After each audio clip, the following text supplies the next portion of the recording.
Hi everybody. If you love hardwood floors, chances are you know they're probably pretty expensive to get installed inside your home. But with a lot of patience and a little know-how, you can learn how to do them yourself. I turned to one expert, contractor J.R. Little from High West Residential Remodeling Specialist, to get us going. Depending on what you do, it's not necessarily always the easiest project. No, hardwood floors definitely require a little more work, a little more knowledge of tools. As far as safety goes, glasses are a must. You know, you may want a mask. You're going to be throwing up a lot of dust and you're going to be breathing it, so you really want to be safe. Okay, and then also, next step, when you get your hardwoods, make sure you rest them. Yes, you have to acclimate them to your home. So it's a great idea to have them in your home, unboxed, or at least open the ends of the boxes and have them acclimate for a minimum of 2 weeks. Okay, let's run through the whole process. First, measure your room. Multiply the length times the width for your square footage. Make sure you buy extra and speak to your supply store to just make sure how many wood planks you need.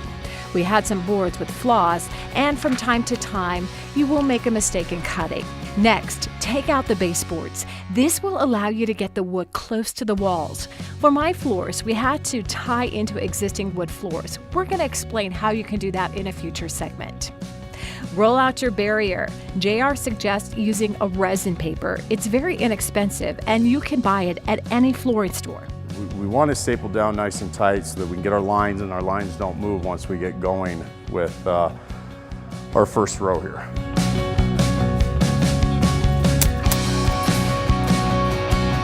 Now you need to lay out a straight line across the room. You can't use a wall because walls just aren't straight. This is where you will lay a chalk line. This helps make a straight line that you can set your wood on so you have even flooring. Have someone hold the end of the chalk line. Stretch the line across the room. Measure so you have your chalk line running parallel to your starting wall. Snap the chalk line so it leaves a straight chalk mark on the subfloor. Okay, so we're temp setting our pieces, getting it ready, and then you know, we've got our chalk line here. We're going to follow that down. I'm going to set these in for now, and then I'm going to eyeball it, and I'm going to take a line across here and check again off the existing panels that this is perfectly straight out. And then once I determine that it is, I will nail this piece down, and then I'll begin to fill in the following pieces, and we can get our rows started.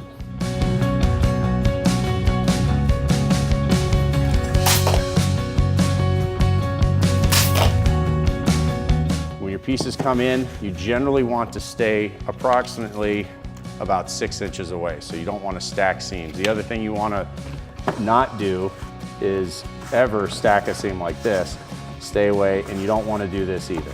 So you don't want a seam within a seam generally. You want to either be like this or like this. And it's good to keep that pattern, and then you can come back after a few pieces, and if there happens to line up, that's acceptable, just not right away. We want to make sure that we have a few panels going. Next row, use a specialized hardwood floor nail gun. Line it up with your first row, put your nail gun over the tongue of the next hardwood plank, nail down about every 10 to 12 inches.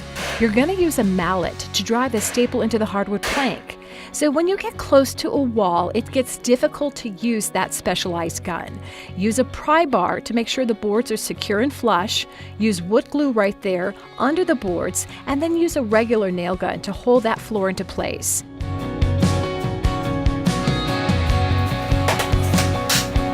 When you reach the end of the row near the wall, measure and use a circular saw to cut and fit properly up until the wall. Make sure you know how to properly and safely use a circular saw before installing hardwood floors. Always use eye protection gear. Take wood putty and fill in all of those nail holes. Wipe off the excess putty. So if you installed unfinished hardwood floors, I do have a tutorial on how to finish those off yourself. We put all that information for you on 9news.com/fixthis.